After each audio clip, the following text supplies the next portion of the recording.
How would you like a 15% discount to my daily email, the stack of stuff, the show notes, discounts to the conference, all of that? All you need to do is text the word show to 33777. You'll get the annual subscription with a 15% discount to my daily email. You'll get the stack of stuff, the links to the show notes, discounts to the conference, and so much more.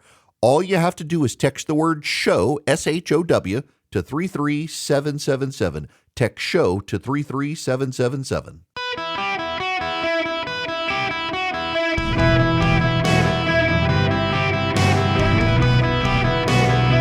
Welcome to the Eric Erickson Show podcast, Hour 1. Greetings, conversationalists. Welcome. It is Eric Erickson here across America. Glad to have you with me today. The phone number is 877-973-7425 should you wish to be on the program.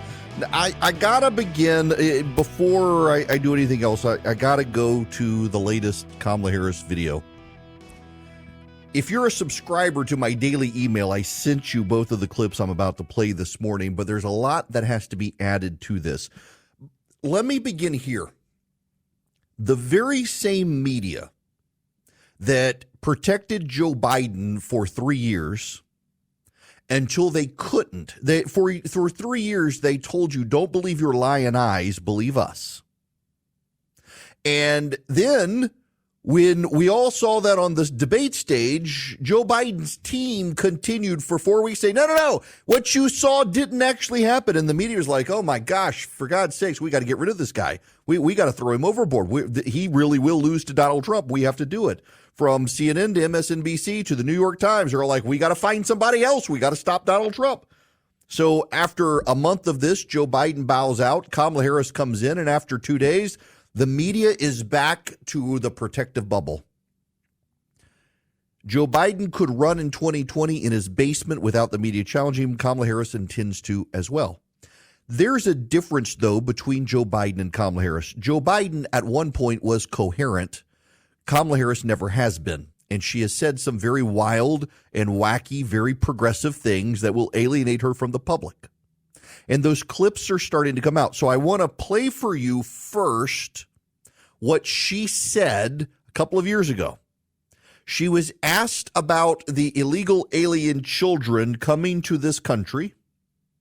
And at Christmas time, what about all of those kids? You know, the kids in cages. They were there to prevent them from being tied to human trafficking. This is Kamala Harris. You're not going to believe this one. Well, maybe you will. And when we all sing happy tunes and sing Merry Christmas and wish each other Merry Christmas, these children are not going to have a Merry Christmas. How dare we speak Merry Christmas? How dare we?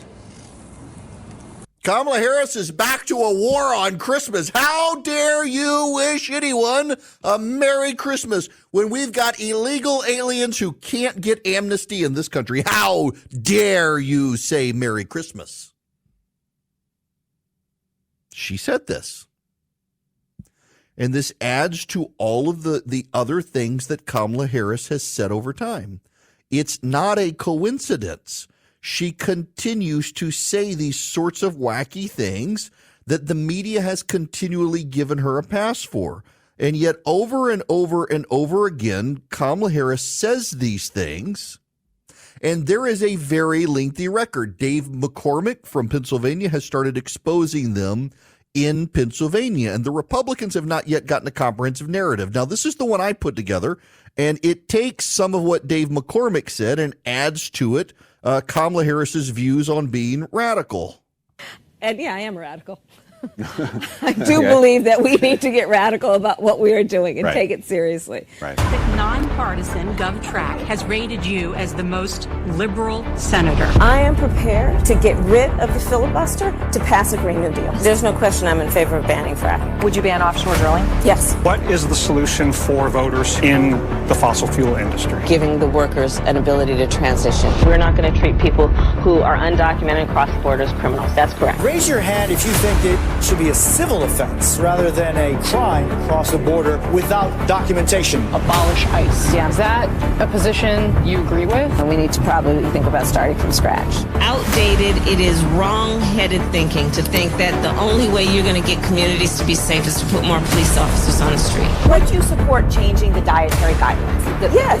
The food pyramid. What would people Yes. to reduce red meat specifically? Yes. People who are convicted in prison, like the Boston Marathon bombers, on death row, people who are convicted of sexual assault, they should be able to vote? I think we should have that conversation. We have to have a buyback program, and I support a mandatory buyback program. So for people out there who like their insurance, they don't get to keep it. Let's eliminate all of that. Let's move on. I am opposed to any policy that would deny any human being public health, period. And yeah, I am a radical. I do believe that we need to get radical about what we are doing and take it seriously. Right. That's Kamala Harris in her own words. So you now have her saying we can't say Merry Christmas to each other unless illegal aliens can get amnesty. You've got her saying the government should be able to coerce you into not eating meat, that illegal aliens should not be treated as criminals, that they should be given access to American health care, that fracking should be banned, that those working in the fossil fuel industry should be forced out of their jobs, and the government should force them to transition. And she's walking back from all of that. So yesterday at the border, J.D. Vance, the Republican vice presidential candidate, was pushed by a CNN reporter on Donald Trump's remarks about Kamala Harris being claiming she was an Indian American, now saying she's African American. Actually, she's a mixed race. She is black. She is Indian. J.D. Vance turned it on the reporter's head, and this is probably the line of attack that you're going to start hearing from Republicans. It's a very smart play articulated by Vance. The former president's comments yesterday to the National Association of Black Journalists, where he said that Vice President Harris is, quote, all of a sudden black. As a father of 3 biracial children, did those comments give you pause at all? They don't give me pause at all. Look, all he said is that Kamala Harris is a chameleon. She goes to Georgia 2 days ago. She was raised in Canada. She puts on a fake Southern accent. She is everything to everybody, and she pretends to be somebody different depending on which audience she's in front of. I think it's totally reasonable for the president to call that out, and that's all he did. I mean, look, she's running as a tough-on-crime prosecutor, even though she implemented open border policies. She's saying that she wants to support the police, yet she wanted to defund the police just 3 years ago. It's totally reasonable to call out the fact that she pretends to be somebody different depending on the audience she's talking to. Kamala the chameleon. He's right. But will the GOP act on this? There's one more clip you need to hear. This is Kamala Harris unscripted. Yesterday, the president and vice president are there to meet the hostages who have come home, who've been held in Russia. And Kamala Harris hasn't had an off-the-cuff moment with the press since she became the nominee until last night. And I want you to listen to some of this. This is an extraordinary day, and I'm very thankful for our president and what he has done over his entire career, but in particular as it relates to these families and these individuals, what he has been able to do to bring the allies together on many issues, but in particular this one. This is just an extraordinary testament to the importance of having a president who understands the power of diplomacy and understands the strength that rests in understanding the significance of diplomacy and strengthening alliances. Now we can stop there. The president who understands the significance of diplomacy and rests in the strengths of understanding the strength of diplomacy and the significance and strength of diplomacy. And this is a president who understands diplomacy. She speaks in platitudes. She speaks in word salad. She is a walking word salad.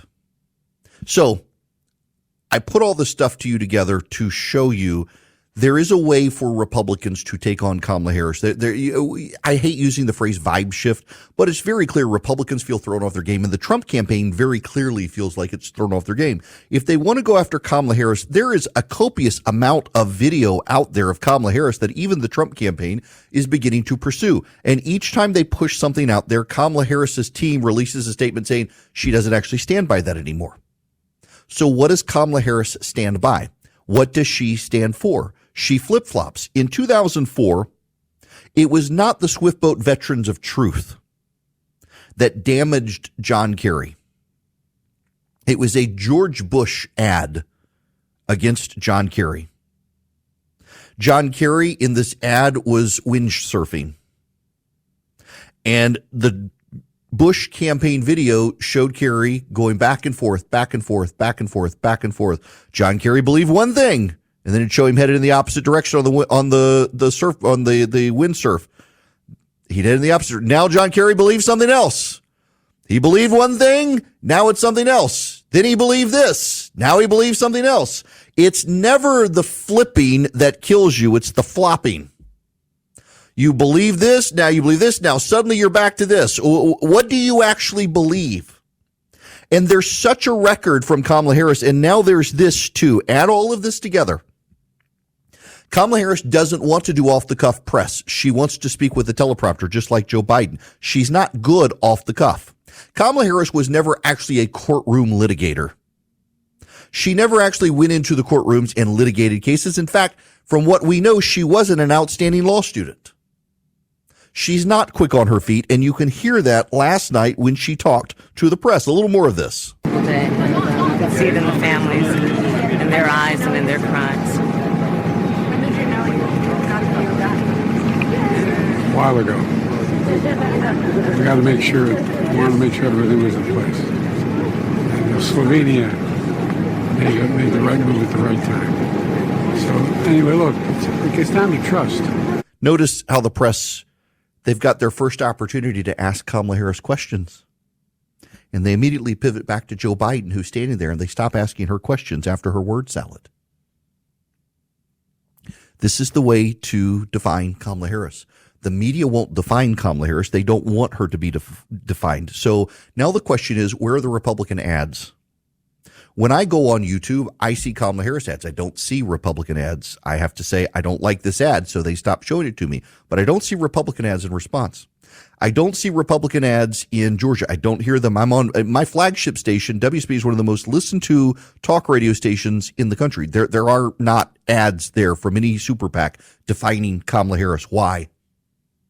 There are no ads playing in Pittsburgh or Philadelphia, swing state territory. Why? There aren't ads in Ohio, on the eastern half of Ohio, that bleeds into the markets in Erie, Pennsylvania. Why? Where are the Republican ads in Detroit and Lansing? Where are the Republican ads in Madison and Milwaukee? Where are the Republican ads in Phoenix and Tucson? Kamala Harris has ads up. The GOP needs to step up the game. There's plenty there, and J.D. Vance has shown you the path, and that is she's a chameleon. She changes her positions. She changes her accent. She changes who she is, and that's why you can't trust her. Again, it goes back to my central critique from last week. The way you go after Kamala Harris is you focus on the fact that Kamala Harris is a ladder-climbing opportunist. She will say and do anything and reject any position she firmly had to get ahead, which means you can't trust her because her ambition is the ambition of Kamala Harris, not the ambition for a better America, not the ambition for you, not the ambition for me. It's her own personal striving, and nothing is allowed to get in the way. She will say or do anything to get ahead. There's your message, Republicans. It's not a hard message to convey to people.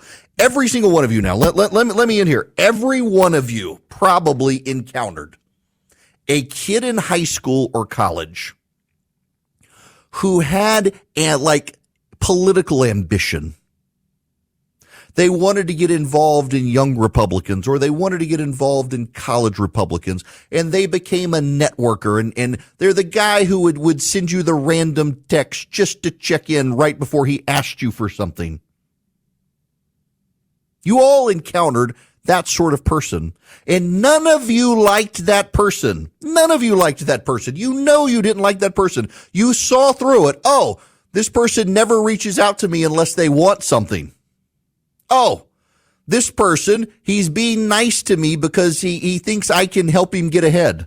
Oh, this person is volunteering at the local homeless shelter so that he can have his picture taken so that he can use it. None of you like that person, and you all know that person exists. That is Kamala Harris, and that's how you attack her. That's how you go after Kamala Harris. She's a ladder-climbing opportunist who will say or do anything to get ahead. As J.D. Vance says, she's a chameleon. Who is she? and she can't talk off the cuff to defend herself in response without a word salad, which reinforces the notion she's an opportunistic ladder climber. This isn't hard, Republicans. You just have to actually step up and do this if you want to win. And at this point, I'm not sure what you're doing. Greetings, welcome. It is Eric Erickson here across the country. The phone number 877-973-7425. It is technically an open line Friday, but I got a lot to talk about, so just be patient with me. Kyle Rittenhouse. You remember Kyle Rittenhouse? Kyle Rittenhouse was found not guilty of murder. He went to Wisconsin and was attacked by a pedophile and someone else, and he shot and killed the guy as he was there trying to help defend small businesses, self-defense. Kyle Rittenhouse is, in Second Amendment circles, gotten more and more famous. It's interesting. Nick Sandmann, who is sued all the media companies over their slander of him, he stepped back, didn't embrace the fame. Rittenhouse kind of became a celebrity in Second Amendment circles, and now there are people very upset with Kyle Rittenhouse because Kyle Rittenhouse, he put up a video and said if Donald Trump can't be a Second Amendment absolutist, he's not voting for Donald Trump. He'll vote for Ron Paul or some such. Very libertarian. Here's my singular issue. If you're not for it, I'm against you. Says he's not voting for Harris. He's not voting for Trump. Before you attack him, say, well, if you're not voting for Trump, it's a vote for Harris. People told me that in 2016, and look who got elected. But who cares what Kyle Rittenhouse thinks? There are people who are like, I have to block him now. Why? Why is he not allowed? But here's the larger issue.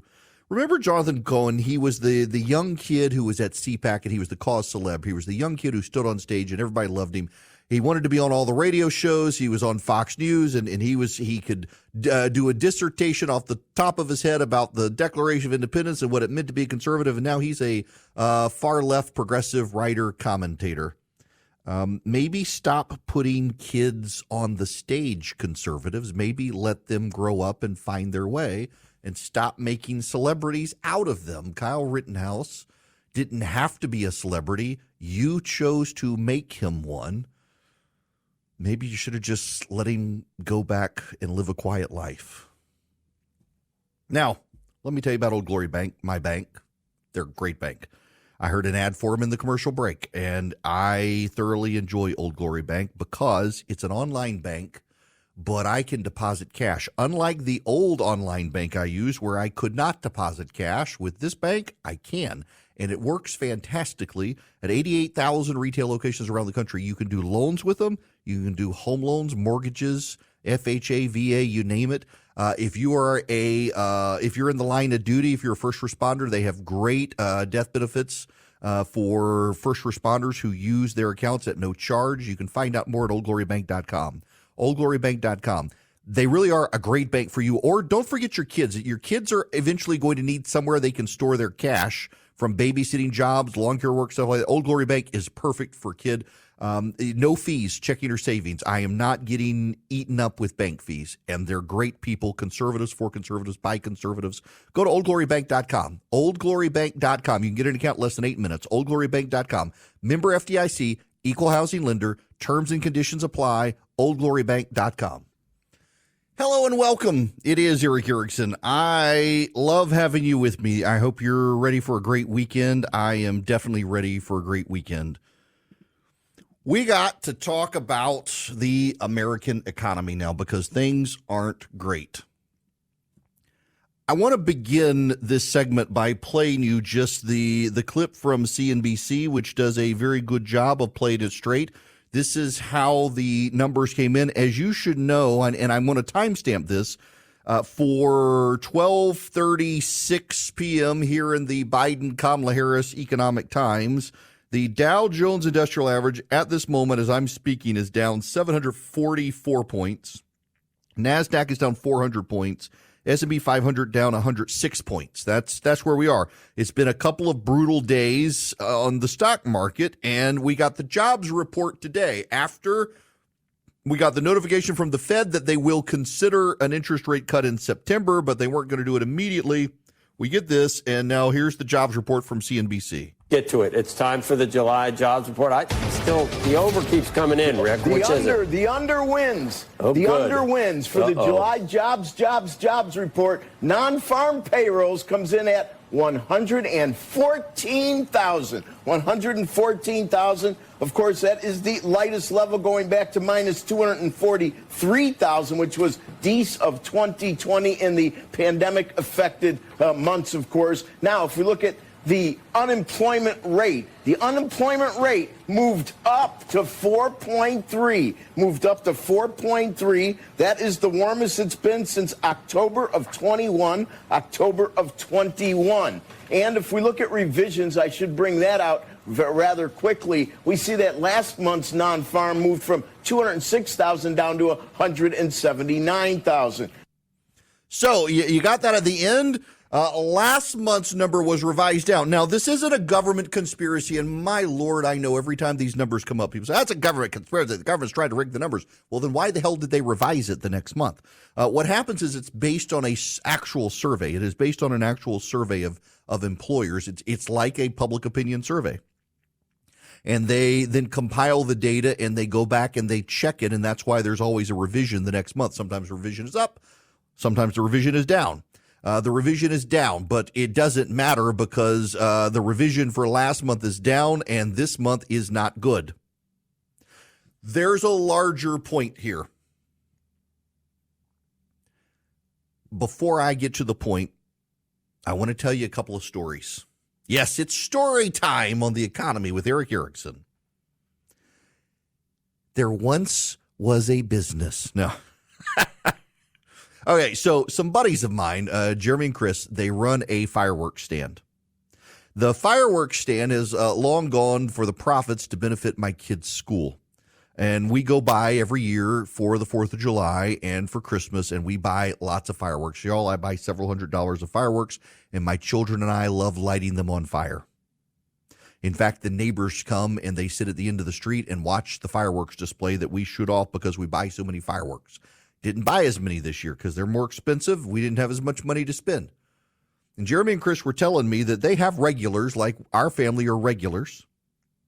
And we didn't buy as much, and the other regulars didn't buy as much, and some people didn't come. And for the first time in a long time, they had a lot of leftovers. They said they made a fine profit. They didn't lose money, but it wasn't nearly the profit they've made in the past. And that was a warning sign to me. People are cutting back on fireworks. That's a recreational amusement that you get nothing out of other than the momentary joy of the fireball, because you're literally lighting stuff on fire. You are metaphorically lighting your money on fire for your entertainment. But it's not just them. Let me tell you about my business. So my business is advertiser driven.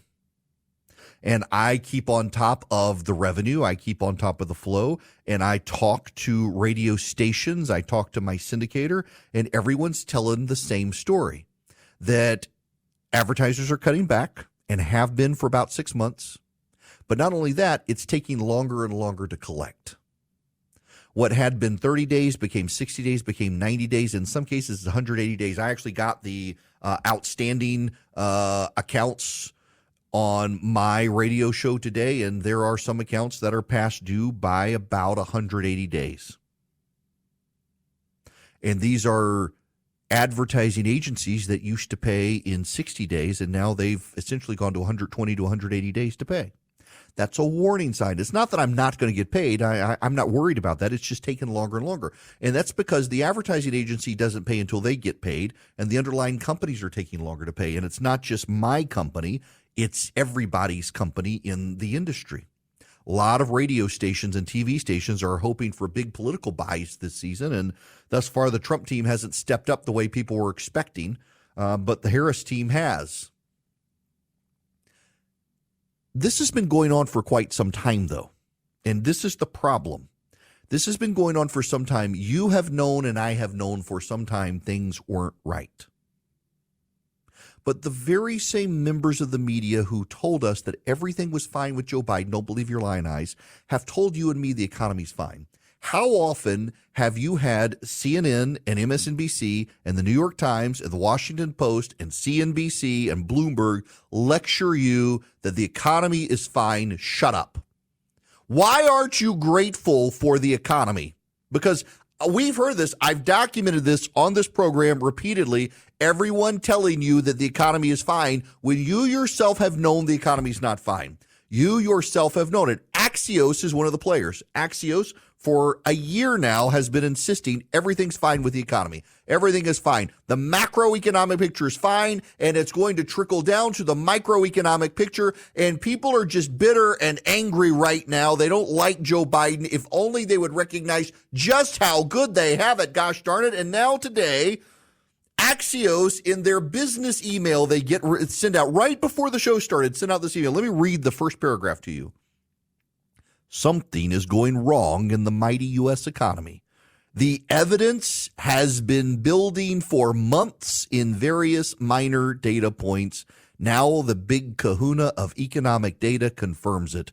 The July employment numbers showed weak job creation and the highest unemployment rate since October 2021.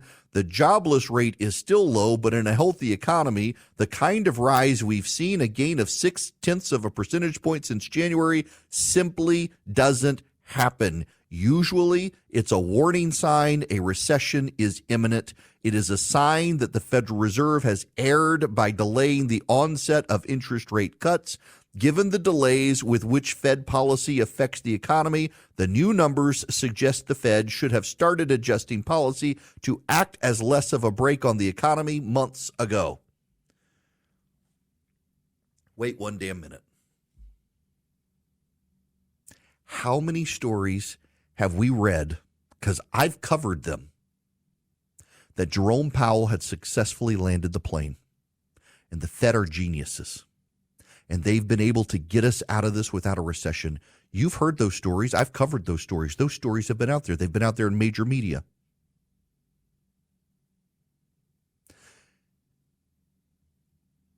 This is starting to be a pattern, and the common tie in the pattern is to protect the precious.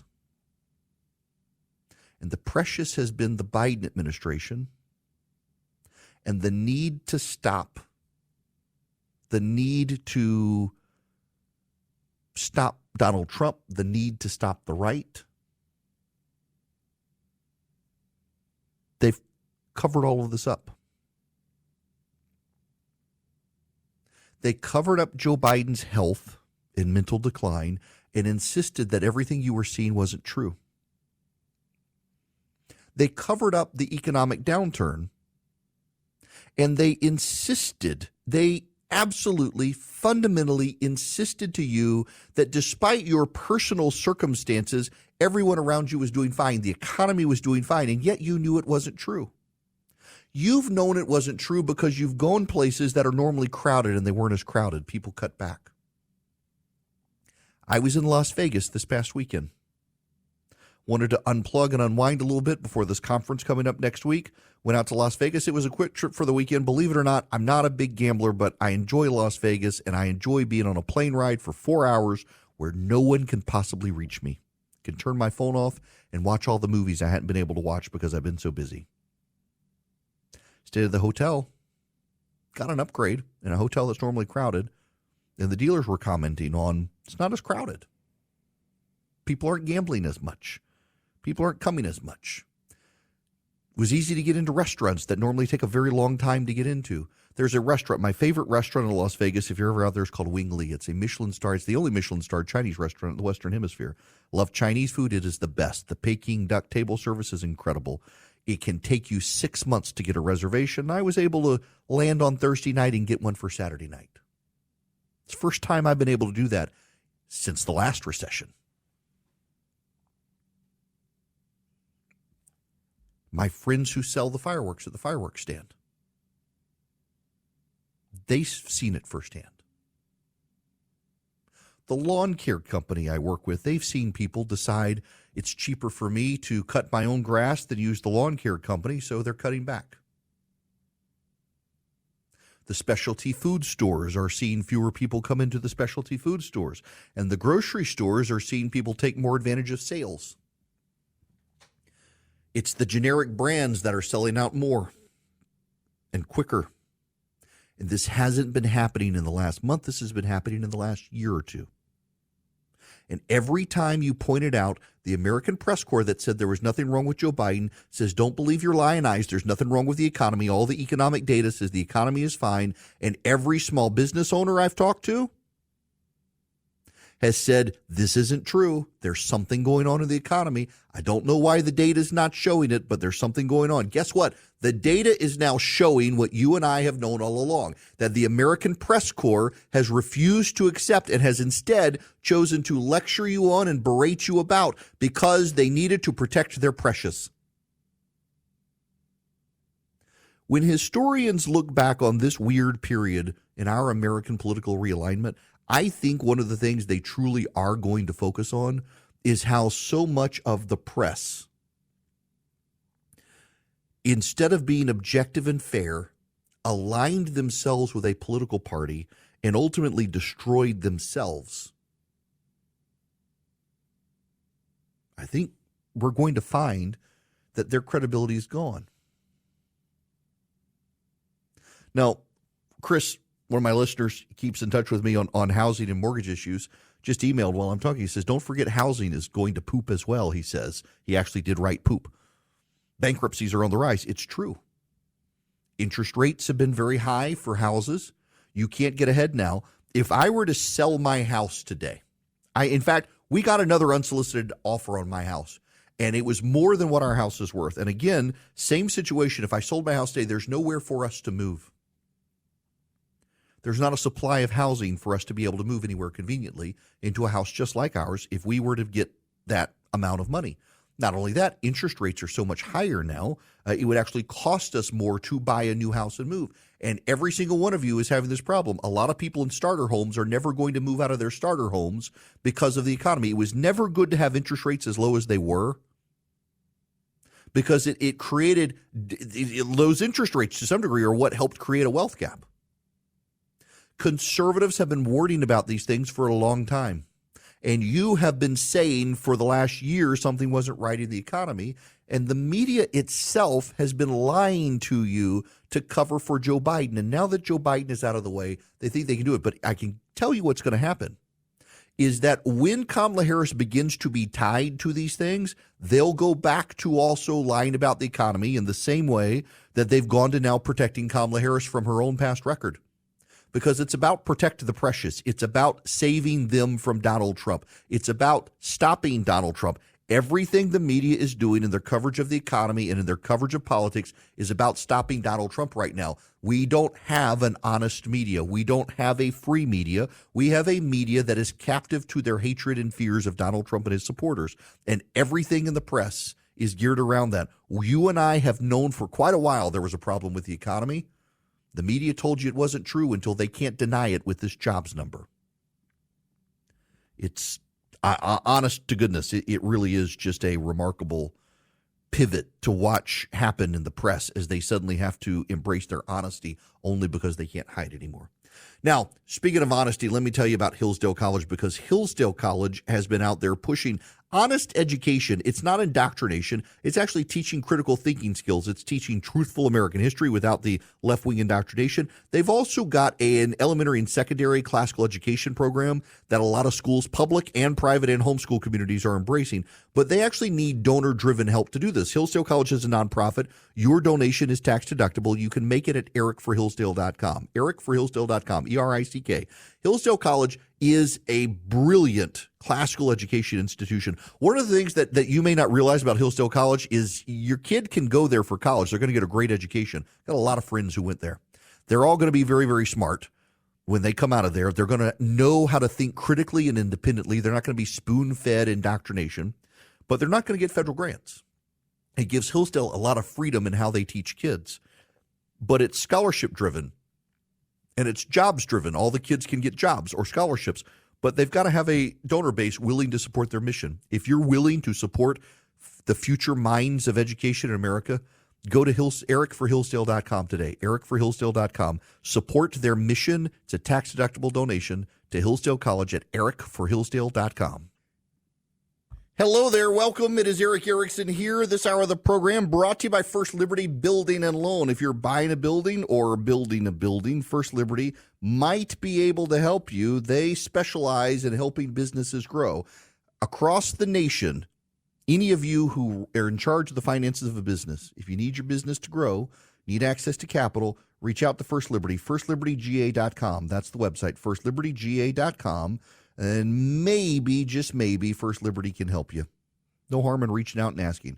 All right, Gordon, you are going to be the next caller. Welcome. How are you? Hi, Eric. What's going on? About the Hamas. I had a question about the Hamas and Hezbollah leaders being assassinated. Sure. So how long has our Secret Service been providing them security?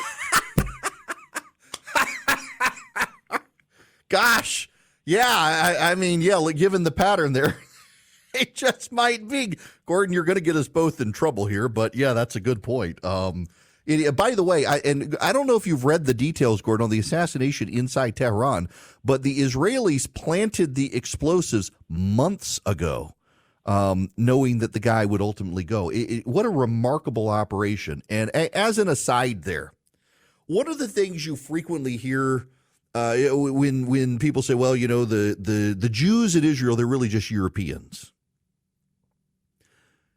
They have a remarkable ability in the Middle East to model the behaviors of other cultures within the Middle East as if maybe they're cousins.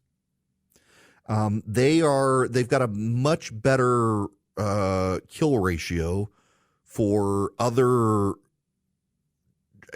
ethnicities or race, countries, nations, citizens of their cousin neighbors than they do of others around the world. They think the same way, and they've been very successful in the Middle East taking out their enemies, and it has escalated. And again, I got to ask the question. Or really, it's not even a question. It's just the knowledge that this is expedited. They've sped this up after meeting with Kamala Harris last week. What led Benjamin Netanyahu to believe after meeting with Kamala Harris next week that I better hurry up and kill these guys? Because he had been accused of dragging his feet. He meets with Kamala Harris and suddenly the foot's on the accelerator. And all I can think is that she expressed to him her deep anti-Israeli views that she has long been open about, that there'd be a new sheriff in town and things would change. So he's eliminating all the enemies as quickly as he can. When we come back, the Biden administration, more proof they've really screwed up the border.